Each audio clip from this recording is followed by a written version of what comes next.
Good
afternoon, everybody. Good afternoon. Welcome, and thank you for joining us today. We're going to go ahead and call this meeting to order.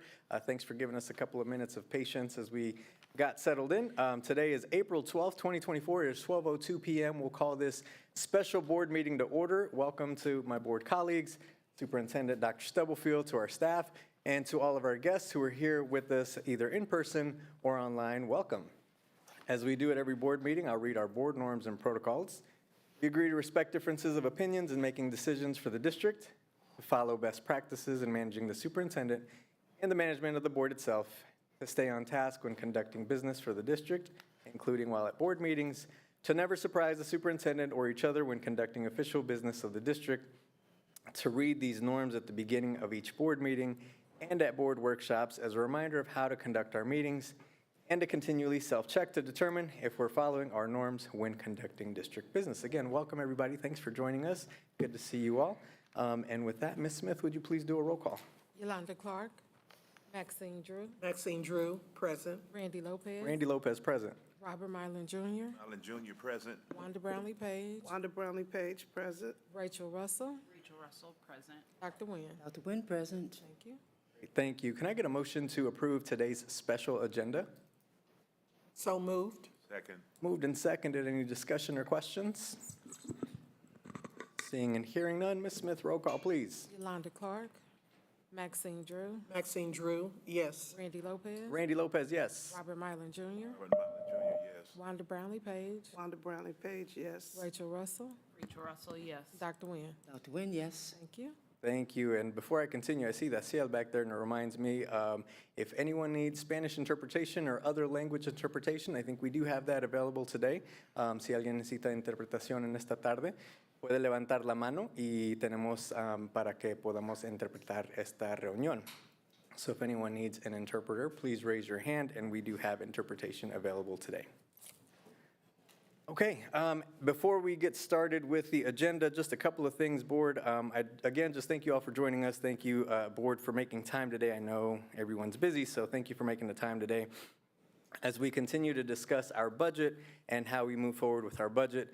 Before we continue, I do want to acknowledge a couple of things. First, thank you, Ms. Drew, for stepping in on Tuesday on short notice in my absence. I appreciate you stepping in and continuing to facilitate the meeting while I had to take care of a couple of things. So thank you for that. Secondly, I do want to say that this has been an emotional week with lots going on in various departments. And for those of you who have sent communications to the board, please know that we have received them. Typically, I will try to respond and acknowledge that you sent an email on behalf of the board so that you know that it's not just in thin air somewhere. Because I was out sick and some other things, I just haven't had the time to acknowledge your emails. But if you did send communications to the board, please know that we did receive them. And I apologize for not responding to you sooner to let you know that we received them. But please know that we always appreciate hearing from you. The board does appreciate hearing from you, and we look forward to continuing conversation. For clarity, board, and hopefully you had a chance to see my email last night. For clarity, today's meeting, there are two items that were noticed up for conversation and discussion. One is the budget discussion, and the other is the public comment for IT. The actual IT proposed contract that was discussed on Tuesday wasn't noticed up directly for this meeting, so we can't have it on today's agenda necessarily for legal reasons. But having said that, I do want to say that the board and leadership team will not be pursuing this proposed contract, and instead we will continue to explore other options to help address our district IT needs internally, building our own capacity internally, so that we can continue to grow. So we will continue to invest in our own IT department, and we will not be pursuing the proposed contract that was on Tuesday's board agenda. I understand that there's been a lot of frustration. I understand that there's been a lot of emotion, lack of clarity, and/or transparency. And I do want to say that that's never been anyone's intent to have that. And as chair of the board, I'll own that. So I apologize for those frustrations and those feelings. That was never anyone's intent. So I own that and I apologize. But please know that we do appreciate your feedback. Board, we appreciate your feedback, your questions and conversation to all of our staff and to any community members who did communicate with us. We appreciate all of that feedback and communication. And as we move forward together, I want us to continue to look and identify ways that we can heal, that we can bring unity, clarity, and at the end of the day, that we continue to work to do what's best to serve our students. And I know our board members always focus on our students as we make decisions, so I appreciate that. Again, to be clear, we will not pursue the proposed contract that you all saw on Tuesday's agenda that was discussed on Tuesday, but instead we will be focusing on building our internal capacity within our IT team. I understand that there will be a meeting this afternoon within our TIS department to help answer any questions that folks may have, to bring clarity in terms of next steps, and to help us come back together as a team, and as many of you said, and I continue to believe, as a family. And just as importantly, to rebuild trust, because that is necessary as we continue to make the best decisions for our organization and ultimately for our scholars. So I hope that we can continue to work together to do that. Please note that in this afternoon's meeting within the department, there will be a representative from HR to also answer any questions and just be present and listening. And then Dr. Salinas will also be present. So please know that that will happen this afternoon. So having said all that, we do welcome any and all comments that are up on the agenda for today. But again, please know that the proposal is not moving forward. If you would like to give comment, we would just ask respectfully that if it is specific to any personnel or identifiable to any personnel, specific individuals, even leadership that is identifiable, or even yourself, We would just ask that as you approach the podium to please let us know so that we could take that into executive session. Legally, we can't have that out in open public. So we would just ask if you have that and if you would like to give comment, let us know, and we'll take that into executive session. We'll probably move that to the end of the public comment if the board is okay with that, so that we can do all of those, any of those executive sessions consecutively. Thank you. So just let us know as you approach the podium. Mr. Lopez, Yes, Ms. Russell. I just want to make a clarifying statement, and it's not intended to negatively continue to impact both the work of the board, but also of leadership. It was brought to my attention this morning that there was an email sent that said this was a board initiative. This was brought forward by the board. That, in fact, to my understanding and all of the conversations I've been in, is not true. I do not want our staff to feel like we, behind closed doors, felt like we should outsource a company. That is not what at all happened. And I don't want it to be construed in that way. This was a recommendation brought to us by leadership and administration. We weighed the pros and cons and discussed what this would look like moving forward, but this was not brought to us by the board. And so I want to be very clear. I hear and understand the frustration, but I also do not like to be construed in that way because that is in fact not what happened at all. So thank you. And so that we can all, move forward united and on one page, I think to clarify around what the email, the intent versus impact,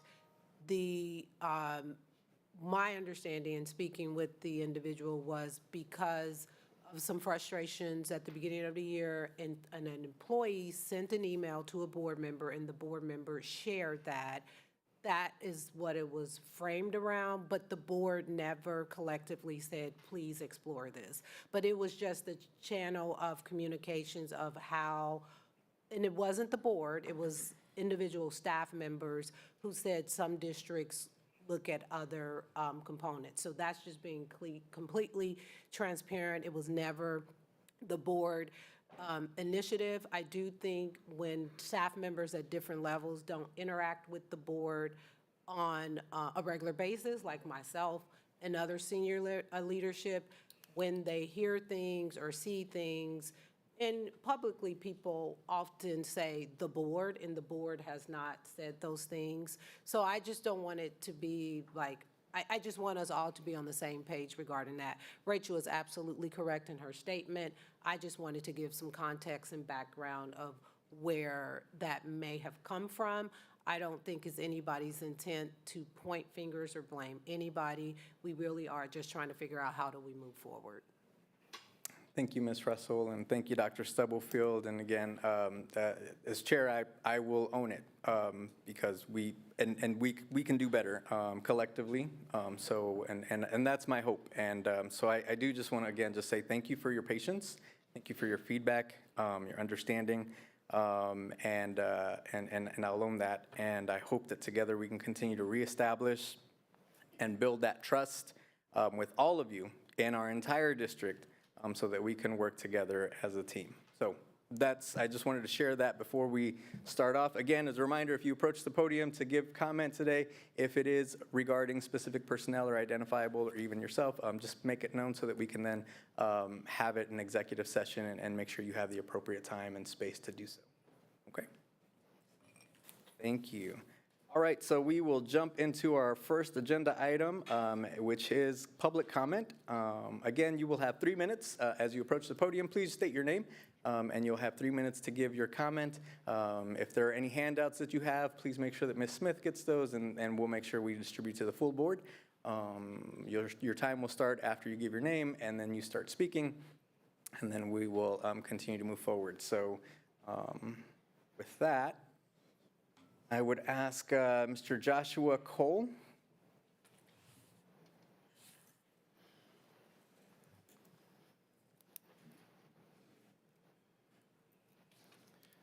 Hello, my name is Joshua Cole. I live at 639 South 74th Terrace, Kansas City, Kansas, and my phone number is 913-276-8759.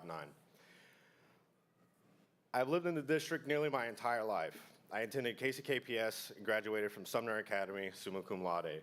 I've been an employee of the district since 2017 when I began working for the KCK Public Library at their mobile library service. There, I helped build the program to its peak where we had 3 buses with full 2-week rotating schedules and a waiting list. I was so happy to drive around the community and provide resources and opportunities to those who would benefit the most. I developed many personal relationships with members of the community, and ultimately, seeing them with happy faces as we arrived is what drove me personally. In 2021, I was given the opportunity to work for TIS at KCKPS, and I took it. I've always wanted to do IT work, and the ability to do so for the benefit of this school district that I cared so much about was exciting. When I arrived, what I found was a department full of people just like me, many who were also members of this community, but all who were fiercely loyal to the community and to each other. In my time here, I have been so happy to develop meaningful relationships with the staff, admin, and teachers of the schools that I help. Seeing them excited to see me as I walk in and trust me to help them with their issues gives me great personal satisfaction. What is most important to me is seeing my work make the schools better.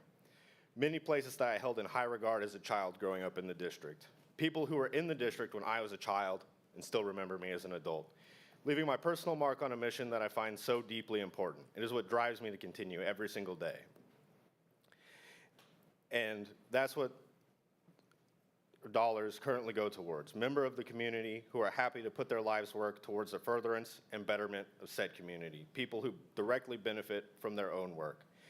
People who are intimately familiar with every nook, cranny, and quirk in every building, as well as the employees within said buildings. I applaud the board for listening to the comments and concerns of the community, as well as the TIS department.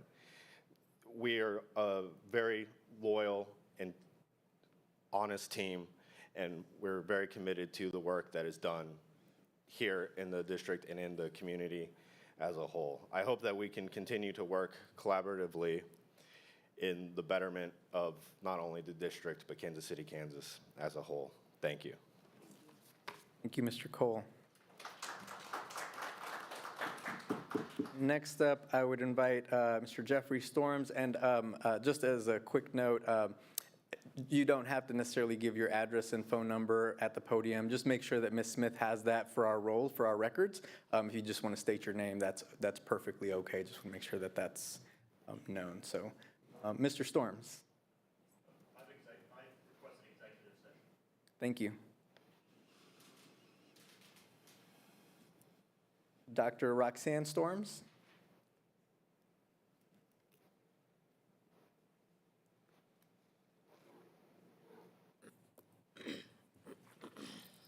Roxanne Storms. Who am I? I have 30 years leadership experience in veteran health administration. It's the largest integrated healthcare system in America. I understand large government organizations. It's my understanding that that this all kind of started because the board received excessive complaints about TIS. One number was 900. I don't know. It doesn't matter what the number is. Regardless of the number, why is the Board of Education receiving these complaints? That's unacceptable. It is leadership's responsibility to make sure that TIS is providing such superior service that no one has anything to complain about, or that complaints are minimal. Good leadership anticipates problems, and when they do happen, they solve problems in real time, right now, today. But it's not really surprising that you're getting these complaints, considering that 2 years ago, there was really a dramatic change in IT leadership structure. You have an executive director, a DERA specialist with no IT training or experience. Ms. Storms, Dr. Storms, I'm sorry. If we're going to speak specifically about any individuals, we would prefer to do that. You can't speak about the structure, like, not a person. It's just, that's the management structure. Okay, I just want to make sure that we're no not names. speaking about any, well, it's identified. I just want to make sure we're not identifying specific folks in public Okay, as part of our let me policy. put it this way. You have a management structure of TIS and only one person has IT experience or training. It's critical to IT is complicated. It's critical to IT success, and you must have your best IT professionals with education and work experience in place to be successful. The IT department needs to have autonomy. It had autonomy 2 years ago before this change took place.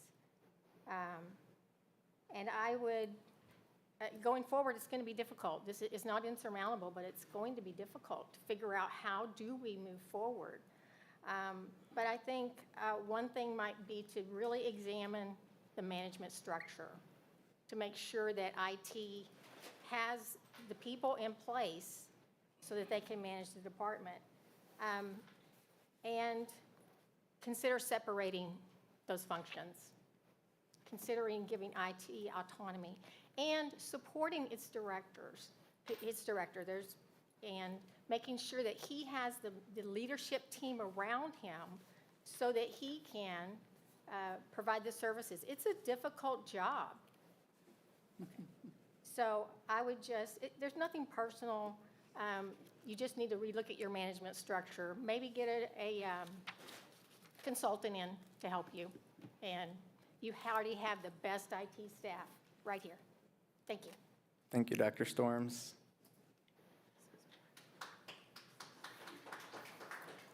Next, I would invite, and I apologize if I mispronounce anyone's names, Katie Vasquez.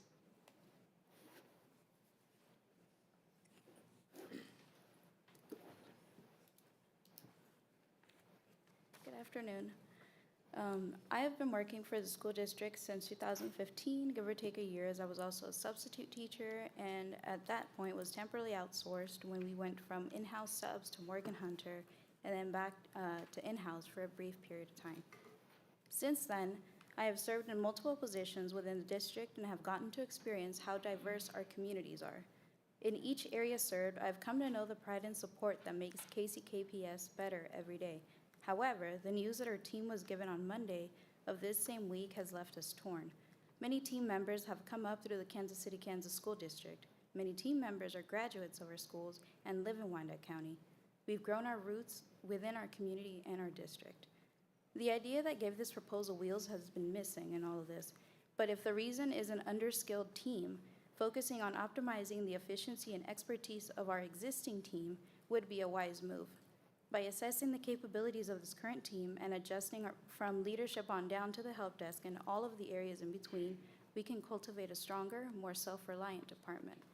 Implementing a regular skill development program, like the professional development sessions teachers undergo, could be highly beneficial.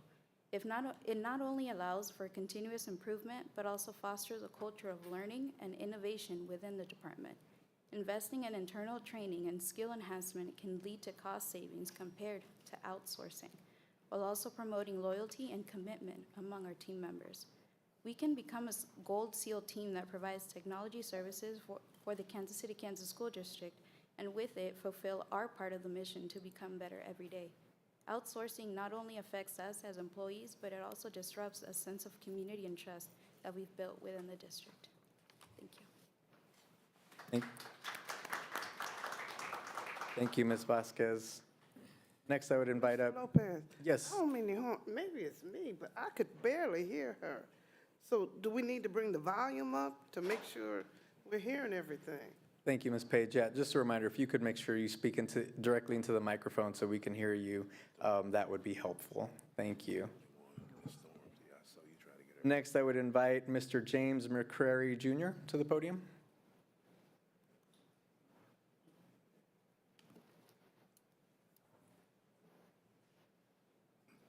Oh, for the record, my name is James McCray.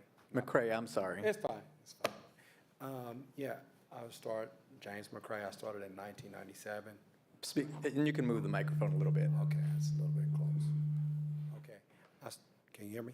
Check, check. All right. Yes, thank you. I started in 1997. I was a substitute teacher, and I came over to the IT department like in 2016. Can you still hear me? Can you hear me?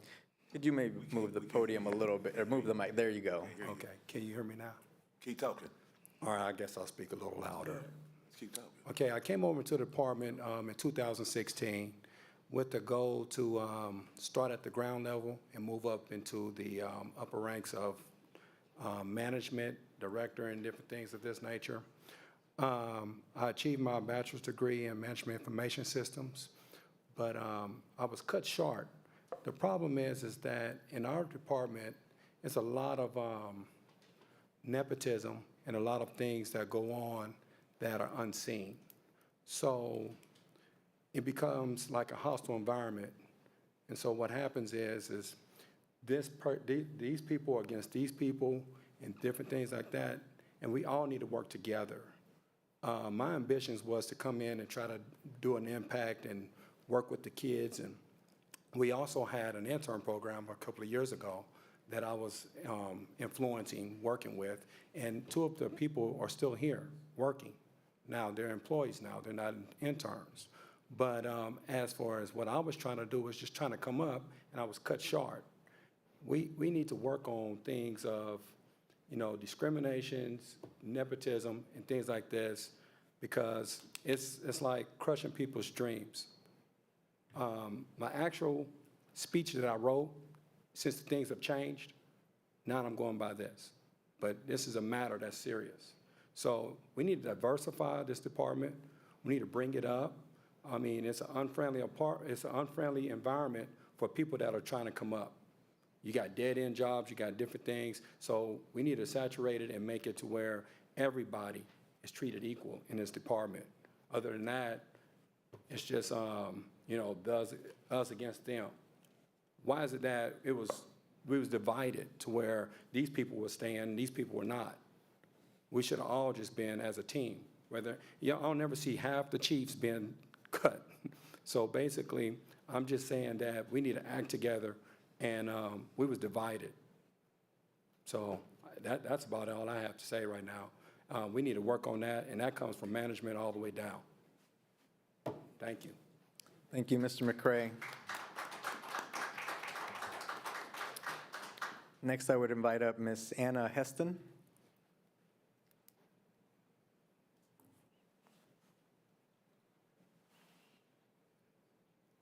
Thank you. My name is Anna Heston. I am a help desk technician for this district. I'd like to start off by saying it's been an honor to work for the KCKPS district alongside my coworkers in the technology department. Of course, this statement also has come before you made the decision, so just bear that in mind as well. So although my time here has been brief, 3 years in August, I've learned a lot. I've also shared a lot of my own knowledge with my team. While our department has faced some challenges, I did believe, with the changes that were introduced with new management, that things would keep improving.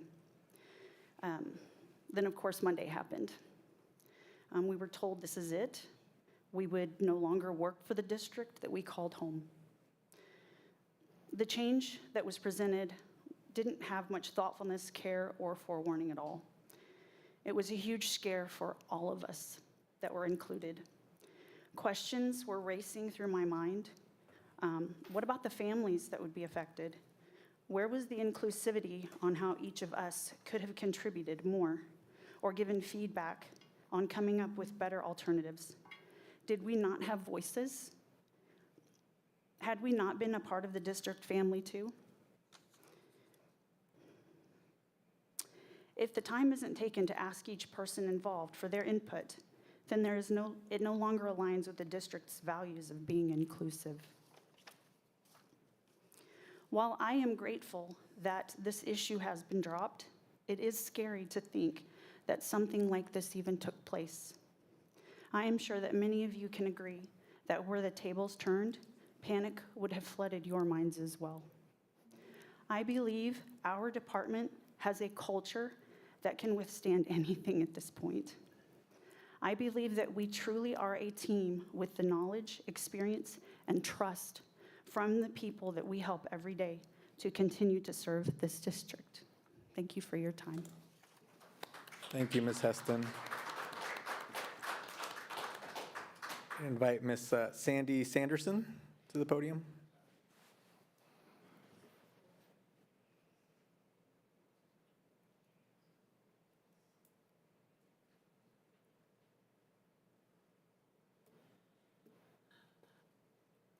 Oh, I lost my speech, 1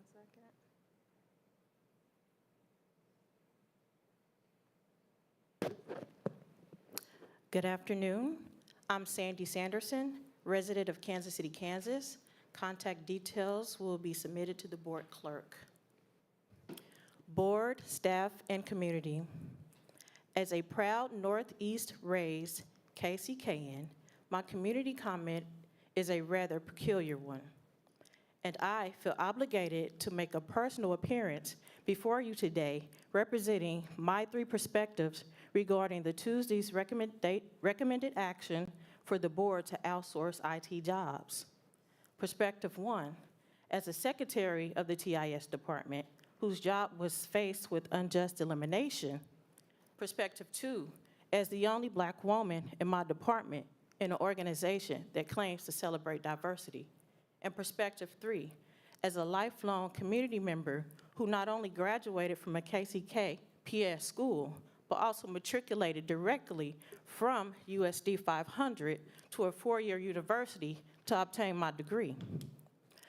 This recommendation is a cryptic way to cipher $24 million away from the Kansas City, Kansas community, and a testing ground to outsource other KCKPS departments, allowing the floodgates to open to cipher more dollars away from the community into private enterprises who are not located in the community.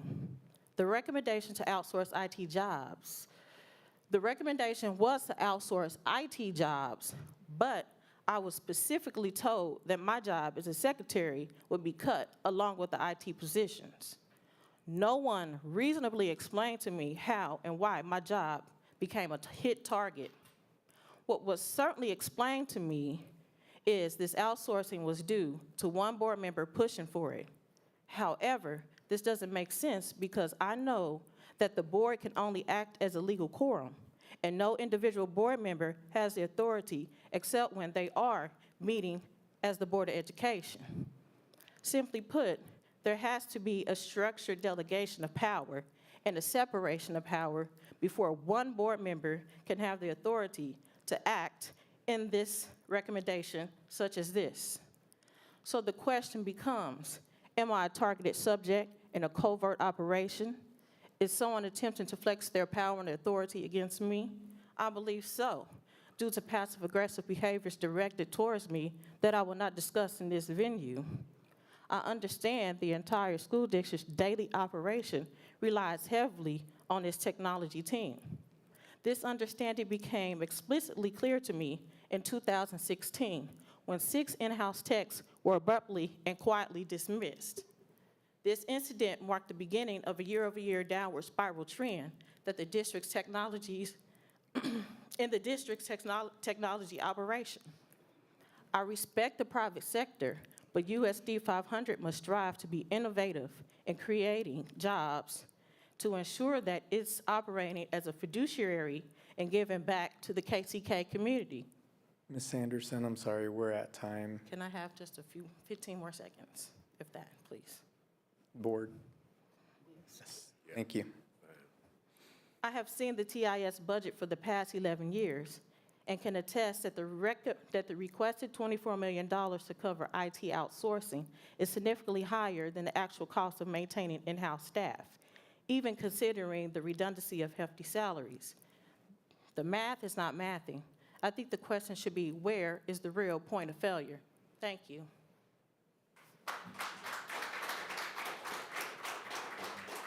Thank you, Ms. Sanderson. Next, I would invite Mr. Jonathan Gold. I would like to be removed from comments at this time. Removed. Thank you, Mr. Gold. Next, I would invite Ms. Julie Leach to the podium.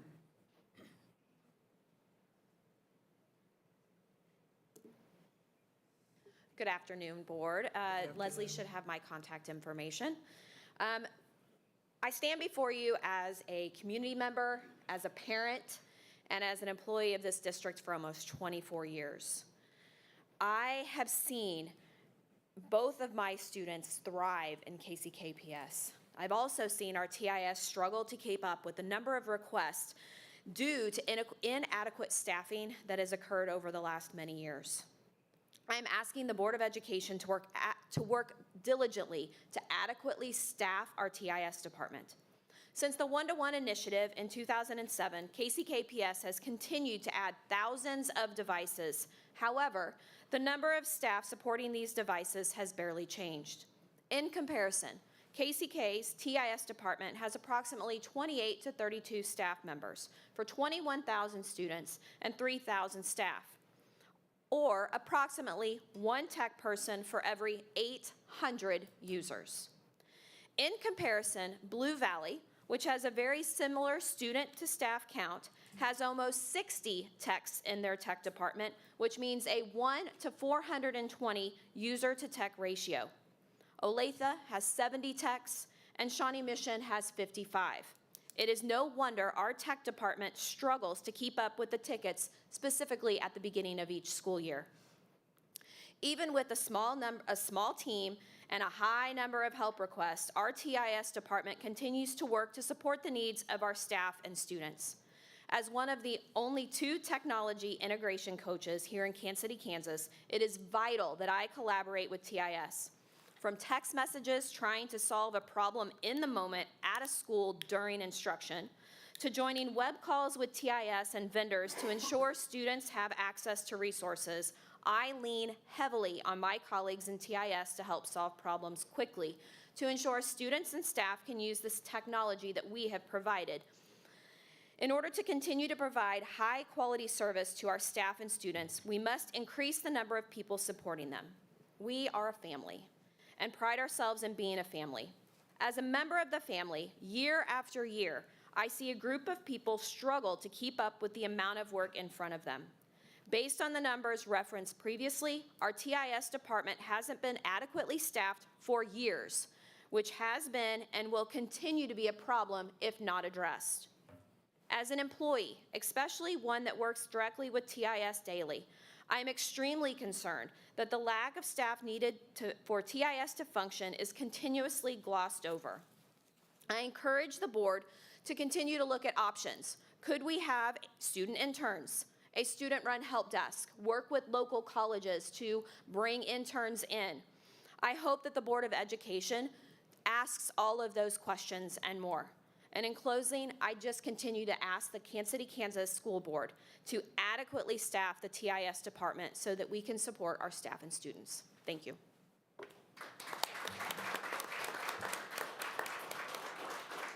Thank you, Ms. Leach. I would next invite Terry Lester to the podium.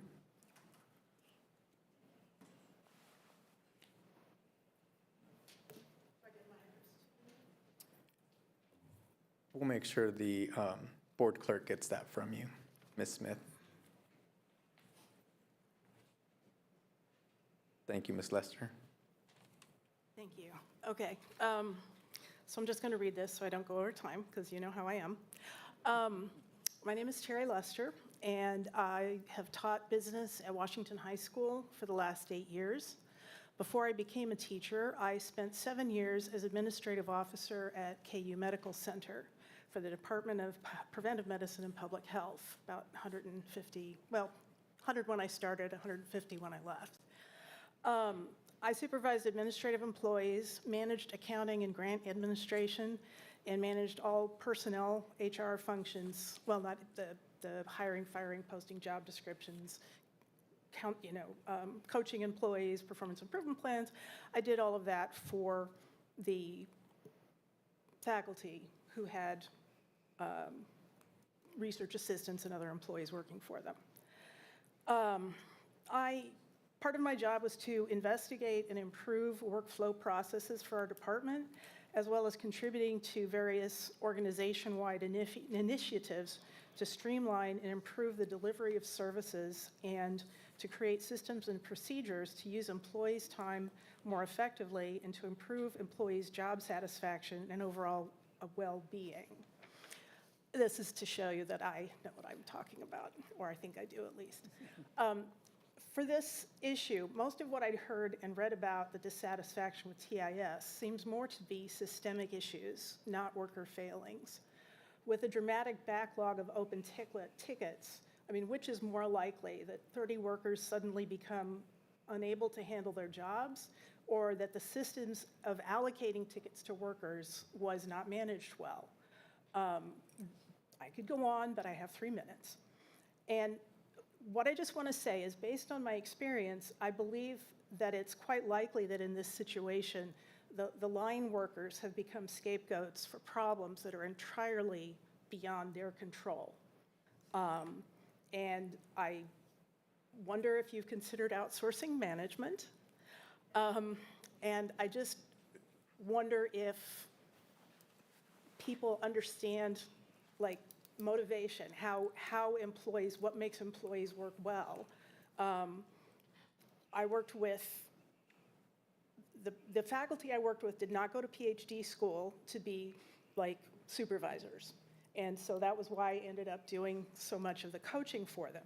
But I mean, when you have people that are unhappy, what is the result? What is the cause of that unhappiness? What is wrong? What is not going well in their department? Has that been explored adequately before you decide to just, let all of these people go? Because if it's not the workers that are the problem, but more systemic issues, then letting them go and bringing in outsiders is not going to solve anything. It's just going to kick the problem down the road while disrupting and, ruining maybe the lives of several people who have many people have been working really hard. Thank you, Ms. Lester. We're at time. Okay. Well, Thank you very much. I was done, so that's it. Thank you.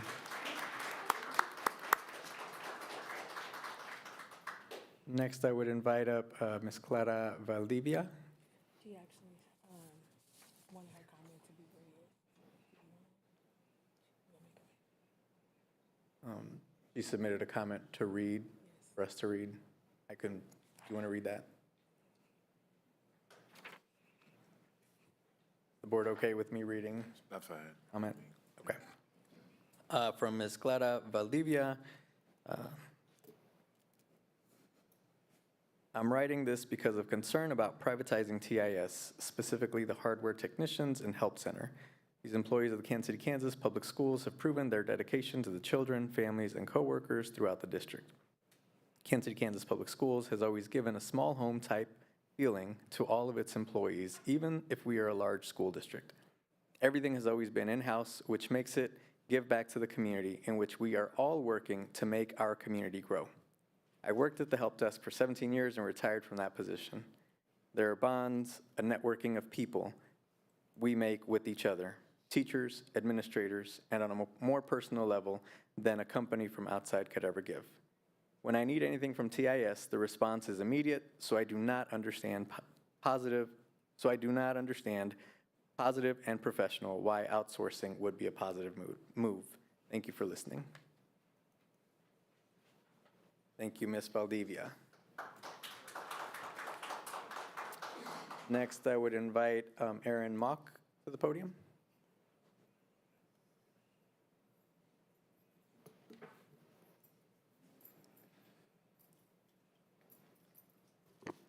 This mic will go far enough. Thanks. Public speaking is not my thing, so I'm gonna mostly read this, but I would like to agree with most everything that has been stated already ahead of time, and I'll just kind of read this part here. I've been working with the district for 13 and a half years. Again, sorry, I get nervous. I'm an IT guy. What do you know? I'm not public. So yeah, in that time, 13 and a half years, I helped put my wife through school. She did her student teaching at Harmon, and she graduated, got a master's degree, and is now a teacher here in KCK. I'm sorry, I've just... Take your time.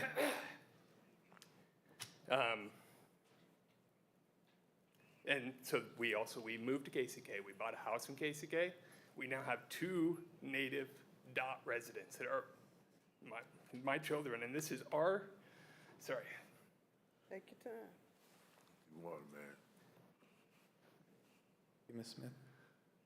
Thank you. Sorry. So this is, it's not only my job, it is my district. It's my town, my children's future. I'm sorry. Take your time, man. Anyway. Sorry. Got it. I work with a team of hardworking problem solvers. No matter what comes in front of us, we hit it head on. We've tackled testing issues. We've tackled COVID, where we were in contact with more students, teachers, and staff than almost anybody in the district. We didn't complain. We got the job done. And sorry, this doesn't work for me very well. There's many ways to solve problems, and sometimes privatizing may be the right option. But I don't believe in privatizing a public good. I think that the district needs to be as good as it can, and it needs to have the community behind it, and that community needs to be the employees. It needs to be us. We want to be invested in what we do, and privatizing it and shipping it elsewhere does not help that at all, in my opinion. Anyway, yeah, I pretty much covered it. Sorry, I've mashed it all up. But basically, I feel that I work with some of the best people I've ever worked with. I've worked in both the private sector and the public sector. And this is a team, whereas everywhere else it's been employers. This is a team. We work together. We all have the correct mindset, and we work as hard as we can. So we'll continue to work as hard as we can. And I think deciding not to privatize it is the way to go, and I appreciate you listening to this. Thank you. Thank you.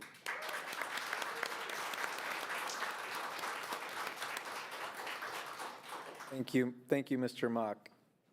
Next, I would invite to the podium Mr. Dom DeRosa.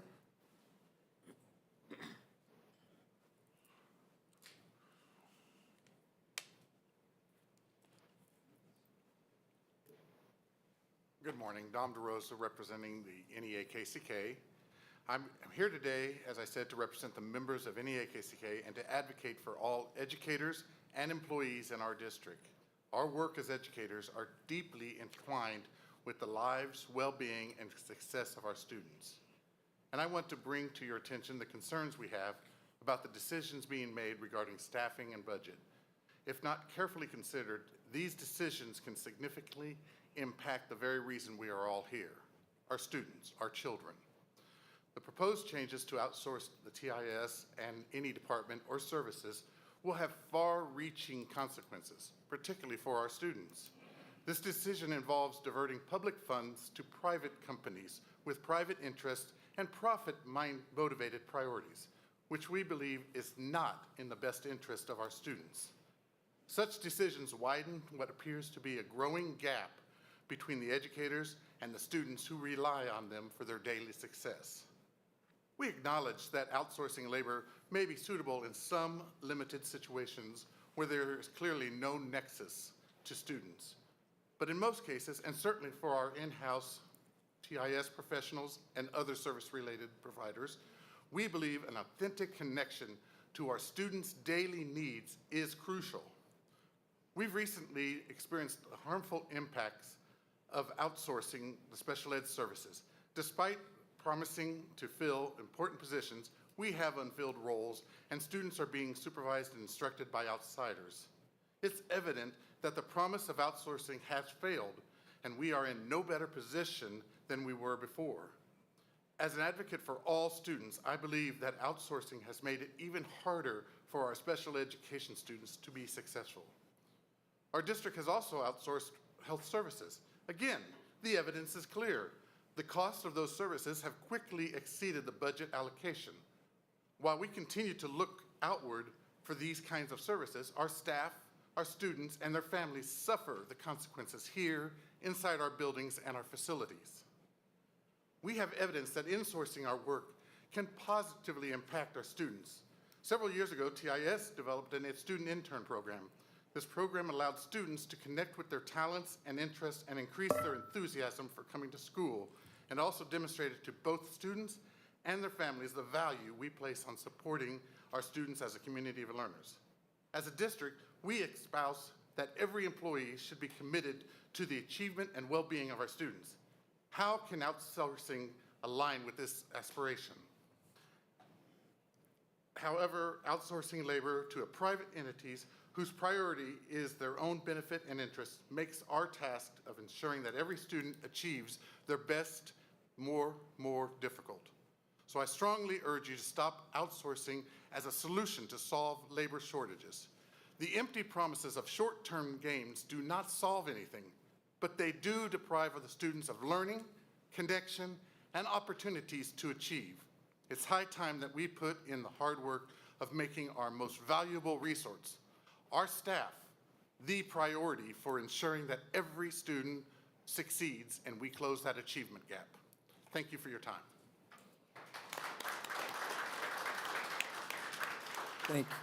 Thank you, Mr. DeRosa. And that concludes the folks who have signed up for comment today.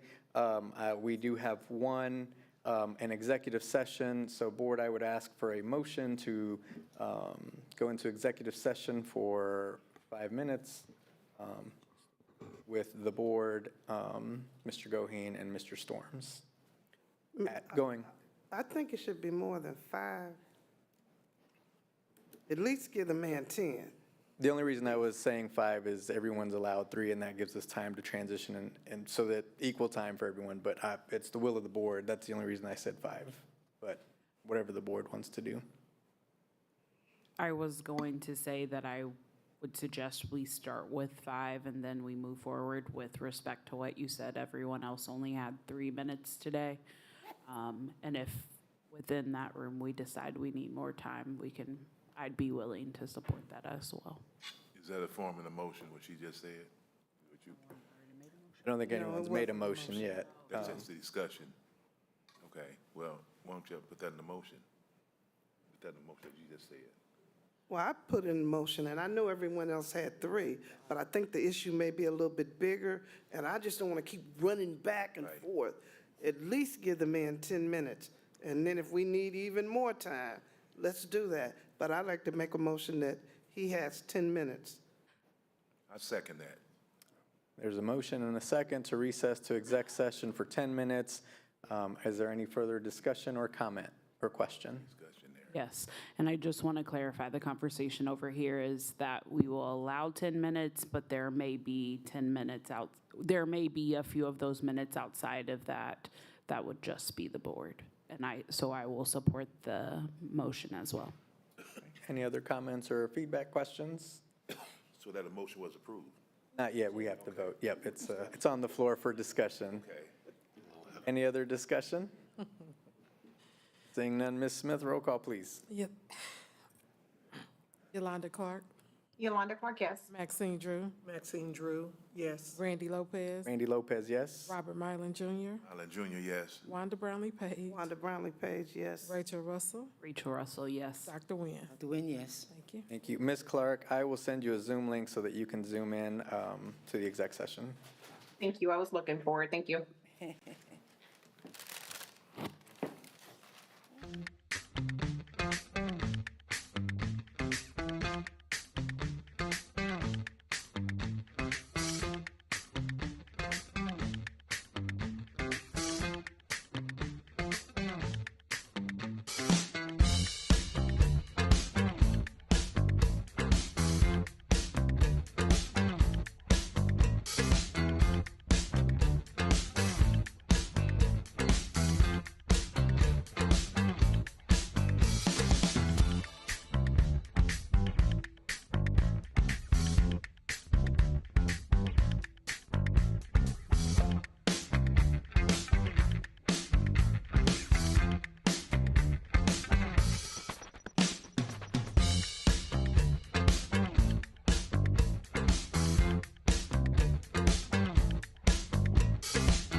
Okay, we're going to come back. Can I get a motion to return to open session, please? So moved. Second. Moved and seconded. Further discussion? Ms. Smith, roll call. Yolanda Clark, Yolanda Clark, yes. Maxine Drew, Maxine Drew, yes. Randy Lopez. Randy Lopez, yes. Rachel Russell. Rachel Russell, yes. Thank you. All right, can I get a motion to extend executive session for 10 minutes and to include Mr. Goheen and Dr. Stubblefield? So moved. Second. Moved and seconded. Questions, discussion? Ms. Smith, roll call. Yolanda Clark, Yolanda Clark, yes. Maxine Drew, Maxine Drew, yes. Randy Lopez. Randy Lopez, yes. Rachel Russell. Rachel Russell, yes. Thank you. Thank you.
right, can I have a motion to return to open session, please? So moved. Second. Moved and seconded.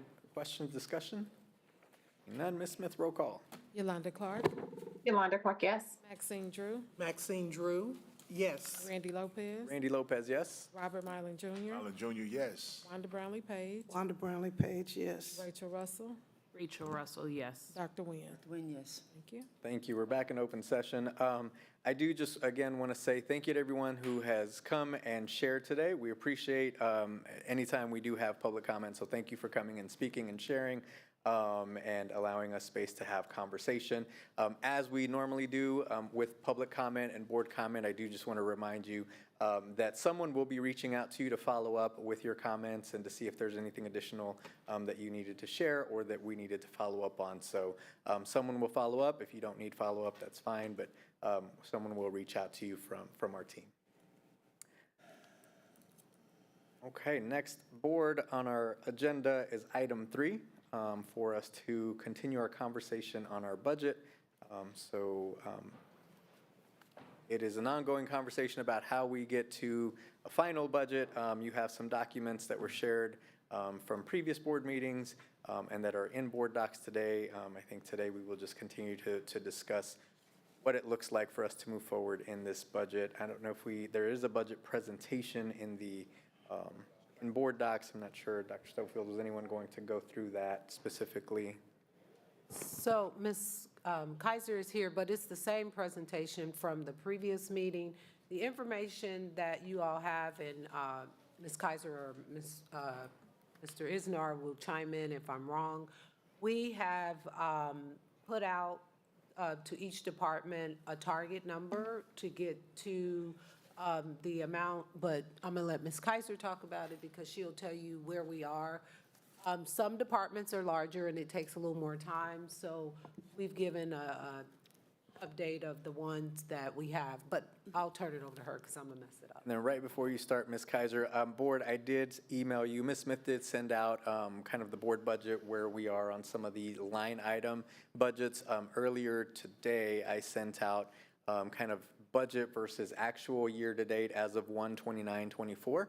And then I just spoke with Ms. Smith a bit ago to see if we can get a more updated version as of that last one that we got. So as we think about our own budget and work towards what that board budget should be, please take some time to review that so that we can also have conversation about that. But hopefully we'll get a more updated version. The one I sent you was as of 1/29/24, and I sent it earlier today. Now, Ms. Kaiser, good afternoon. Thank you. Good afternoon. Yeah, attached to board docs are about half of the department budgets, and we will get the other half to you early next week. And we had asked the department leaders to present a proposal that absorbs salary increases and a 3% reduction. With those changes, you'll see where the final budgets ended. I do want to point out, though, on the budget scenario spreadsheet, that operations and maintenance is balanced. The spreadsheet shows a negative $9,286, but they are in fact balanced, so I apologize for that. And the I'm sorry, schools they are in fact what? balanced. The operations maintenance line. Are you talking about on the 2024-25 budget scenarios? Yes. Okay. Yes. On that, the third column to the right is where they finalized their budget, and then the last column on the right is if they were under, over, or balanced. And so on line 6 for operations maintenance, it states they were negative 9,286, and they were balanced, so I apologize. So what is the correct number? Positive 9,000? It'd be 0. It'd be 0. It'd be 0. Yes, yeah. And for the schools, Is this they. also the Oh, go ahead. page that you're saying all of the departments are not present in? Correct. This is only about half of the departments, and I'll get the other half to you guys early next week. But for the schools, we did want to point out that they did budget for salary increases, but we did not ask them to do a 3% reduction. 3% reduction across all the schools would have only been about $240,000, and they did already take a decrease in their Title I funding. So as President Lopez mentioned, your guys' budget is attached, And if there are any questions, we can sure pass them along to the departments. But you also, in your board docs, you do have a line-by-line item of what the budget proposals were from the department leaders. Will this new budget reflect, we pull the subsidizing part out, so I'm not asking, I know they can't answer this now, but they're gonna have to make some adjustments because we got a small staff, so it just makes common sense. We're gonna increase the staff, so will all that be taken in consideration? For. You're referring to the TIS department today? Okay, gotcha. So actually, that was not taken into account for this budget. I do have an alternative proposal for the board to consider, given the significant amount of dollars that it would take and the challenge in navigating this outside of it. I will be happy to share it now, and the board don't have to make a decision. My recommendation to deal with, because the TIS was not a part of the original amount and we were trying to get there, would be for the board to consider taking that dollar amount out of contingency this year and building it to the budget next year, because the contingency money is one-time money, but then it won't cause a greater strain on this budget. But you can look at it in both scenarios. But it will give you a year to like build it out and plan so that whatever needs to be made, whatever adjustments needed to be made, that it's not trying to be done in this very short window. When it comes to TIS and what is needed, I know that you saw some scenarios, but they really haven't really fleshed it out. So we don't necessarily know how much they need, exactly what they need, and how they will be doing those things. In order for that in order for you not to say, yep, give them X amount of dollars and it's not enough or is too much, that would be my recommendation. But you don't have to make a decision today. No, well, my concern, if they already had money to pay this company, why couldn't we use that money to get more people? Because you only got 20 people. Yeah. So why can't we hire? There are people out there, I know it had been said, well, we can't afford them. Yes, we can. There's some people, Miss Janie Humphreys, we hired her son right after graduating from Harmon High School. This child was paid, if I'm not, and I might not have the number correctly, but it was over $40,000 right out of high school. And he's not the only kid I've seen with those kind of talents. No, so, Ms. Page, I think the reason that amount, you were also turning over, and Rashid I may use the wrong words, there were certain programming, software, security components that we still now will have to pay for that would have been a part of that. So you had you had the salary, and then you had those other components operationally. And so those operational costs are still there. So that's why, in order to staff at the level that we need to staff at and address those components, you would have to add dollars because you were combining the two. I get that. But it seems like there's a critical need that we need staff. And you can buy all the equipment in the world, but if you don't have the people to work it, and I'm not going to debate it now, once we get all the other stuff. Yeah, but it's not like extras, it is like the firewall for security, those kind of things. So it's not like the bells and whistles, it is like you need this to function as a TIS department. So and then TIS, the other technology stuff that, like if a department is buying it or those kind of things, that's not in TIS. Like when you see curriculum, that's technology-based, or if HR has a software that they need to run, that's not in TIS's budget. It just is a part of technology. Okay, well, whoever has the money, just from what we've all heard today, there is a tremendous need to increase the staff. 20 won't do it. So while we're working on the budget, and our budget says how we feel about people and value our kids, which in addition to that, how do we deal with our health issues? because we don't have enough nurses. And they keep operating on a crazy kind of budget that doesn't make sense to me. And again, we go outside and we pay our outsource group all this money. So that's another group that we need to hear from and figure out what their budget is going to be, because the existing budget doesn't answer the question, the need for nurses. Again, 52% of our kids need health services. Who's going to provide that? Yeah, And so, we need to make sure that the budget helps us do that, because they need the services.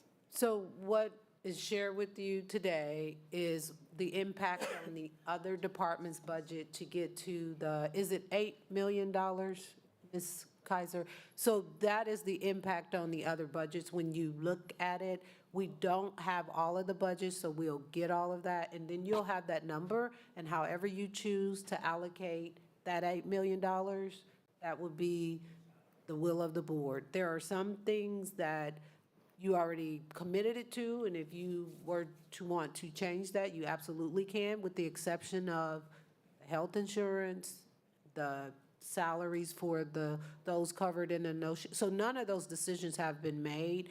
We're just showing you the impact on each department's budget. I do want to we're, like, everybody is doing their part in reducing their budget, but I also do want us to be thoughtful and cautious about the unintended consequences, because somebody's department is going to be impacted, and then you may have another group to come forward. So we just have to be thoughtful about that once we get to the number, because it's impacting different departments at a different level, depending on how large or small their budgets are. So the number, we're just trying to get to the number so you can decide how to distribute it. But can we keep in mind, I know there has to be cuts, but whatever we do, we need to make sure we try to keep people on the job.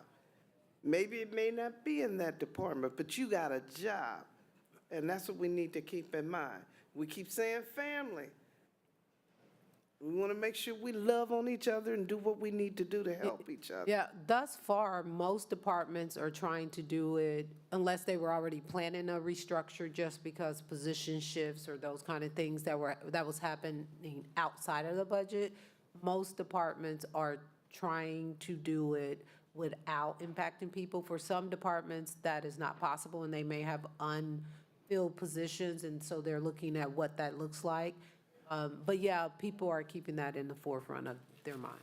Ms. Russell, and then Yeah, a couple of things. My first question is, what was my question? When you were talking about the TIS, so there was an email sent to us yesterday about a TIS redesign. Is that what you're proposing, or you're saying that you have a counter proposal to that item? So that was what, a possibility to address that. I don't think, like, after listening today, if you read the details of it, that will have some other unintended consequences. So I think that it just needs to be looked at with a fresh, the amount of money is the amount of money based off what was given there. It didn't really talk about increasing the staff, but the things that were described in there that are needed are needed. Are still the thing. Yeah, so it is still, I think it was like $1.6 million, but how that is used, so just look at that as an example, not what is recommended, because I think there are some other things that need to be taken into consideration, and that's what they need to work through. So before, like, committing to that, I think we just need to wait and hear what it is. And that's why I was saying maybe the TIS shift, whatever it is, whatever it looks like, is not, if it can be accounted for in this budget, but there may be a need to use some contingency and then have a year to plan it out, to build it in the budget, to not cause hardships in other areas unintentionally, if the money had to come from somewhere else, or, you know, other departments had to be, so then you're not like, well, we'll do this instead of this, and then as we continue to evaluate how we operate as a system, we may, you know, figure out better efficiencies or things, or what things look like in a different manner. I was just offering it as a option because it wasn't like it's an additional $100,000. It was minimally $1.6 million. Gotcha. That did not include like bringing the staff to the ratios that were shared here. Gotcha. And both to honor what you said, but also to honor the other requests and priorities that have been asked of us, I get a little bit hesitant about a contingency because it can also lead to the inability to actually find the dollars too, because we're already asking folks to cut 3% this year, and if we're taking it from contingency, it's gonna have to come from somewhere else in the future. And so we've also told many departments to work with what you got. And so I also think it also means while we heard today technology and those types of things, I immediately go back to a comment that was made last time. Do we truly need 2,100 devices that are sitting on a basement floor? Because those devices are expensive. And what is the number of actual devices that we are distributing every year? Those ones, I think, had a picture date of like 2021. And so we've now had those devices for almost 3 years and they haven't been used. So I am also just advocating that we also look at what we already have. But then I think the other comment that I will make in regards to a comment Ms. Page made was when we are going through this 3% across the board type thing, if those departments who are getting stuck with not stuck with, but are having to look at cutting positions, if we could get a list of that when that $8 million number comes to us of those departments who are would potentially have to cut positions, because then we as a board can work backwards if we want to prioritize not losing people, where that 8 million number, take away those positions and then build or allocate based on that versus the unintended consequences of having to cut people, because the next argument next year will be, I really need someone to do this. And so all of those things are kind of playing in my head. So thank you. I think Mr. Hoda is here because there are some question about there are some confused looks about the 2,100 devices with a 2021. So I think he's just wanting clarification what you're referring to. So multiple of us got pictures of the devices that you said we keep on hand, about 10% of our 10 to products. 15%, yes. Yes, 10 to 15%. And so the shipping dates on those devices currently at North Central office are around 2 to 3 years old. And even in the list that was provided to us of the last time we got documents, or not documents, those devices goes back to 2022. And so I was just saying, the bill is like $4-point-something million on those shipping date items. And so as we're looking at budgets, do we really need 10 to 15%? Is that the number that we're actually replacing every year? Or is that just an inventory on hand number? So I'm not aware of any devices in North Central office other than the teacher MacBook Airs and the iPads that we purchased. So the iPads were purchased last year. 14,500 were deployed to buildings, and 2,100 are spares over a course of 3 years. It's a 3-year contract. That $4.7 million is the data plan component of it, wasn't the cost of those iPads. No, okay. I'll put it, I don't want to go back and forth here today. Sure. I will, based on the document that was emailed out to us, based on the photography, the pictures received, I will give you the confirmation number. And then I will say, if you go back in board docs from when we actually bought devices, not the data plan, I know the difference between T-Mobile data service and the word device, I will share that information and see if we can look at getting some clarity there. Sure. And also, I will tell you where the devices are as well. So, thank you. Okay. Thank you. And we'll make sure we share that with the full board once we get that additional information. Dr. Nguyen? Yes. Dr. Stubblefield, could you just explain, when we look at department budgets, and you can just tell me which one to look at, the area that has the yellow, the highlight, the top of the column says enter number of staff for health insurance cost.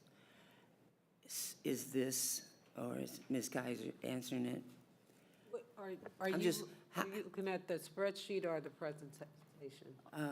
On the spreadsheets, there Versus is the. department yeah, budgets, 24, 25? Right, there's the column. We asked the departments to put in the number of staff that is within that salary range.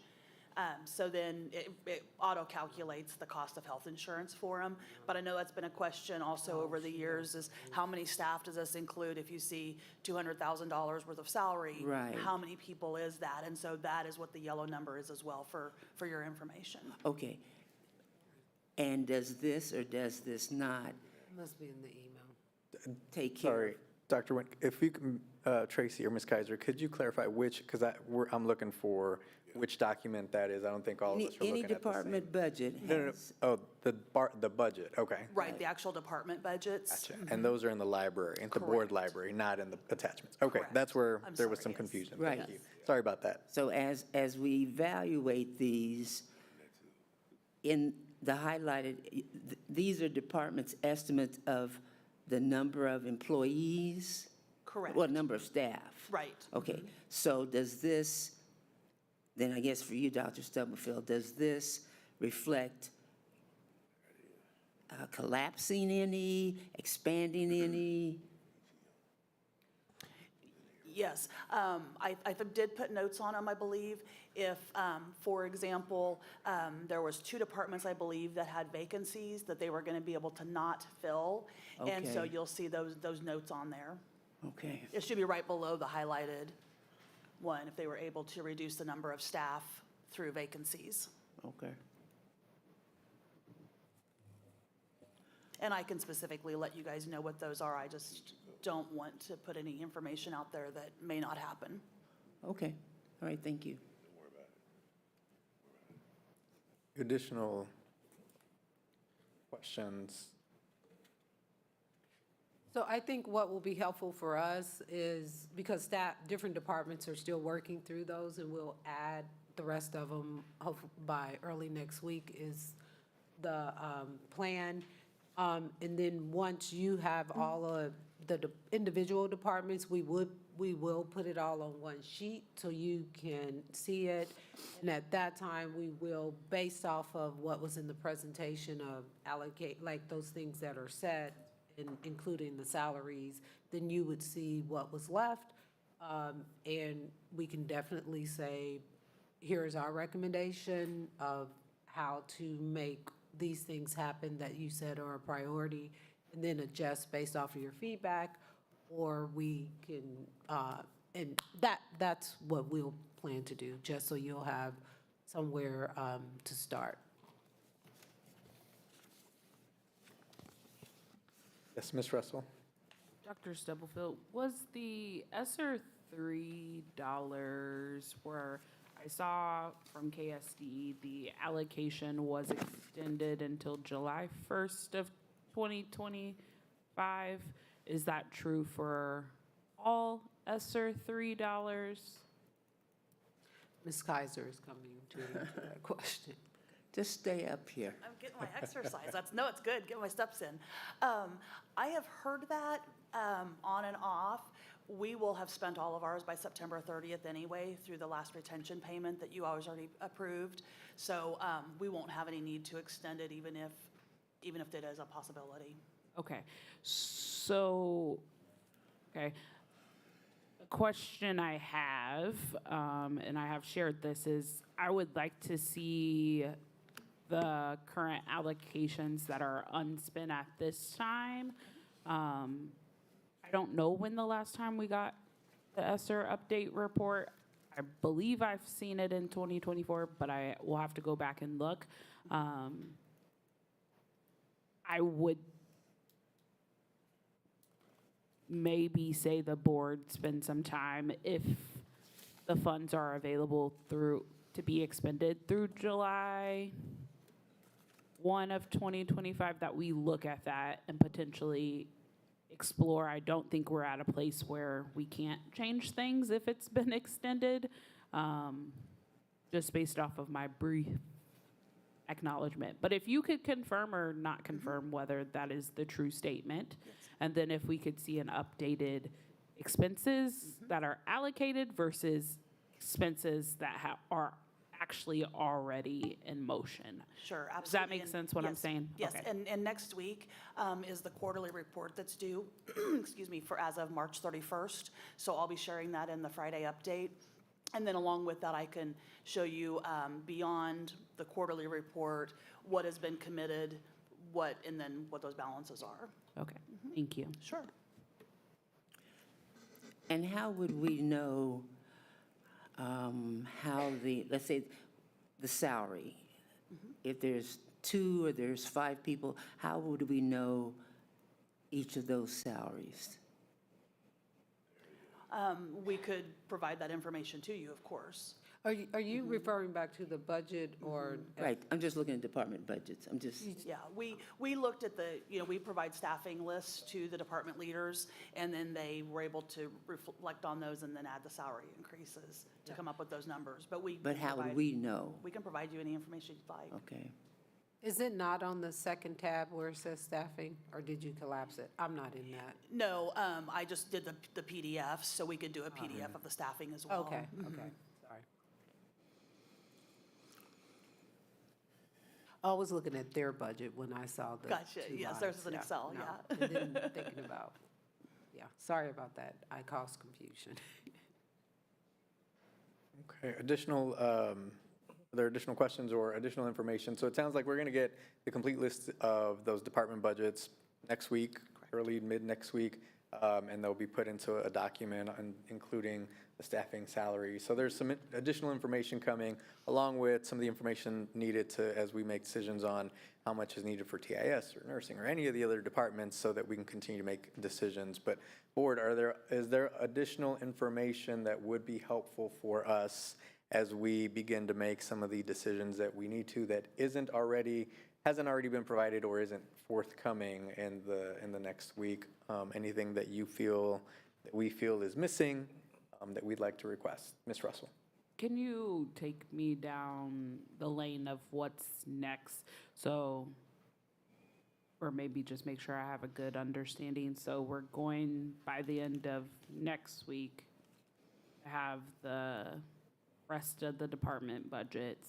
And then what are the next steps in this process? We're going to work on our board budget at the 23rd meeting, Yeah, I think, and I know there's a timeline on the presentation that's in board docs, although that is fluid, because there may be some additional conversations that need to be had after we get the additional board or budget, department budgets.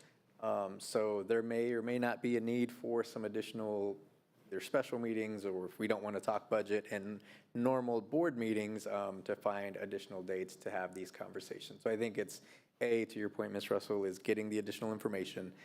B, I think we've got to come to consensus on whether we do need some additional time outside of regular board meetings and what that might look like when those dates are, and find that. And then staff is going to come back, leadership is going to come back with recommendations after they've been able to work through the budgets.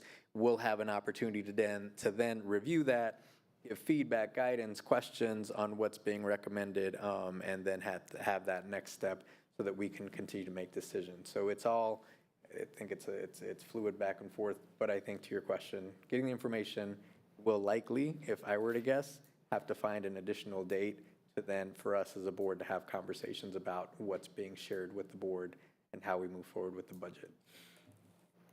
And then I just want to interject, what I said was, once we get to the number, we can give here's a recommendation, and then adjust it based off of you all's input, based off of all the feedback that's already been given, like, here's how we can address this, this, and this, outside of those things that are determined at the negotiated table. And then at our retreat next week, we do have a board retreat next Tuesday, the 16th. There is space for us potentially to have conversation on finance or budget, and maybe we can flesh out a little bit more. I don't know that we'll have all of the information by next Tuesday's meeting, but it would at least give us the opportunity as a board, since we're already going to be gathered, I think, to decide, okay, what's the appropriate next step once we're getting this information? Can we find some dates for some additional budget conversations? I don't know if that necessarily answered your question.